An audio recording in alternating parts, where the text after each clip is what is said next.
Side കുത്തി പൊളിച്ച് അകത്ത് കയറാൻ നോക്കി, പക്ഷേ അകത്ത് കയറിയില്ല. അത് കഴിഞ്ഞപ്പോഴത്തേക്കാണ് ഇങ്ങോട്ട് പോകുന്നത്. എന്താ സംഭവിച്ചത്?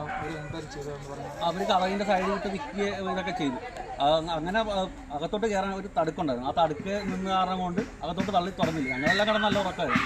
പിന്നെ ഇവിടുന്ന് ആൾ ഓടി വന്ന് വിളിച്ച് പറഞ്ഞപ്പോഴത്തേക്കാണ് ഞങ്ങൾ എഴുന്നേറ്റ് ചെന്നത്. ഇല്ല, ഞങ്ങൾ ആരെയും കണ്ടില്ല. ഇവിടെ കയറിയല്ലോ, അങ്ങനെയാണ് ചെയ്തത്. പിന്നെ മോഷ്ടാക്കളെ രക്ഷപ്പെട്ടതിന്റെ പുറകെ പോവുകയും ചെയ്തു. ഞങ്ങളിങ്ങനെ അവിടെയൊക്കെ കറങ്ങിയായിരുന്നു. അന്നത്തൊന്നും ആളെ കണ്ടൊന്നുമില്ല. ഇങ്ങനെ കയറി ഓടിക്കളഞ്ഞു. ഈ ഭാഗത്ത് മറ്റേ ഈ മോഷ്ടാക്കളെ സംഘത്തിൽ ഈ ഭാഗത്ത് ഇപ്പോൾ 2-3 പ്രാവശ്യമായി. ഇവിടെ ഇന്നാണ് കയറുന്നത്, അല്ലാതെ വേറെ ഇതൊന്നുമില്ല.